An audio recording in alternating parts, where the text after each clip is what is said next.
Hi, I'm Eric. I'm the founder and director of Human Movement Lab, and this is a video we're making about helping people find a better way to deal with their back pain. Specifically, lower back pain is easily the most common complaint and physical issue that people have as far as chronic pain goes. And it's really not treated the right way the huge majority of the time.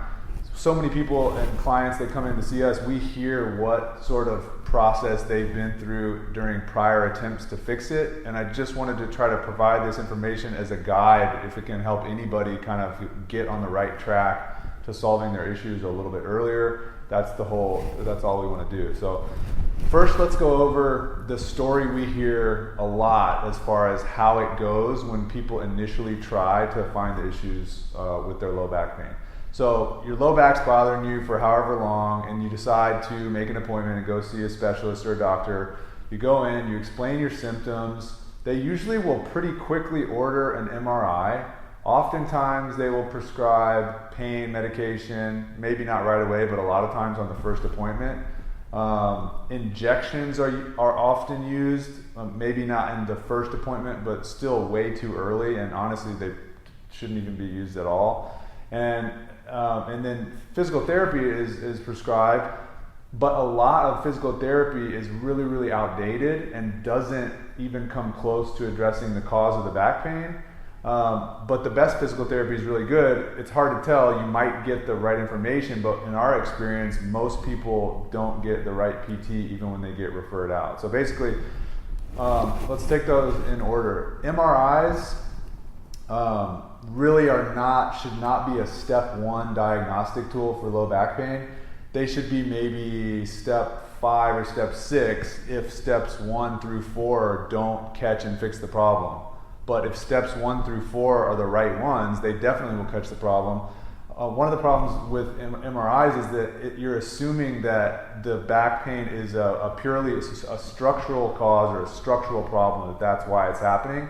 And in the huge majority of back pain cases, it's because of a movement problem or a dysfunction with hip mechanics or stability or trunk stability or a left-right imbalance. Something is not happening right with the way your pelvis is interacting with the other segments of your body. And so because it's so often a movement issue, an MRI doesn't tell you anything useful, but an MRI on average, at least in California, costs over $1,400, and even though your insurance covers a big chunk of that, that's part of why premiums are high, and it's really just an unnecessary expense. So you really don't need to go get an MRI right away. Pain medicine does absolutely nothing other than temporarily relieve symptoms, but it doesn't treat any of the underlying issues. And so we get people who might be months or even years into their quest to find a solution, and from our perspective, they're really still at square one. Like their previous efforts didn't really get them any closer.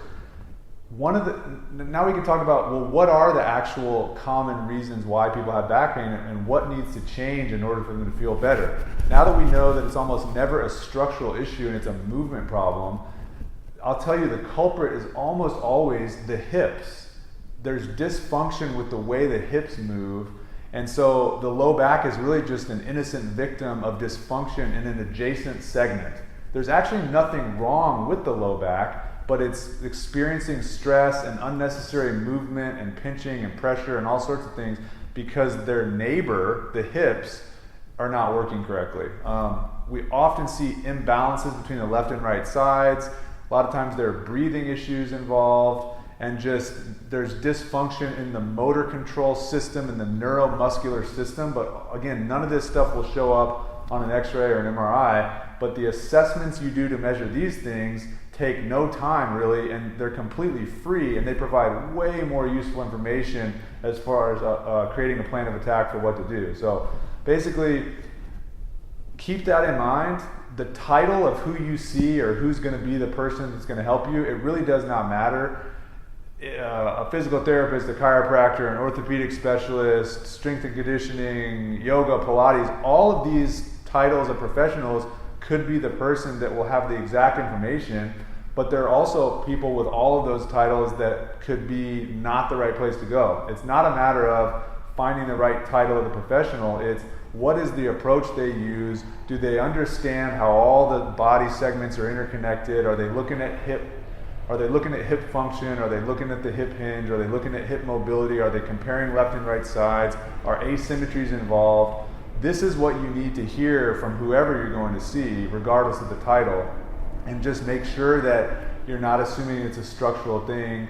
And we just want to help as many people as we can. So if you're not in the area, we can put you in touch with somebody in your area who can help you. If you're in and around Huntington Beach, Los Angeles area, make an appointment. The assessment and the consultation is free. We'll provide you a ton of useful information that we'll give to you and email to you at the end of that appointment, that will kind of just tell you, like, here's exactly what's going on with you. Here's what's wrong with you. Here's what's showing up through our assessment. Like, here is what are your red flags that you would need to correct in order to feel better. So our contact information is going to pop up at the end of this video. You can reach out through social media, phone call, email, anything, and we'd be happy to help. Look forward to hearing from you.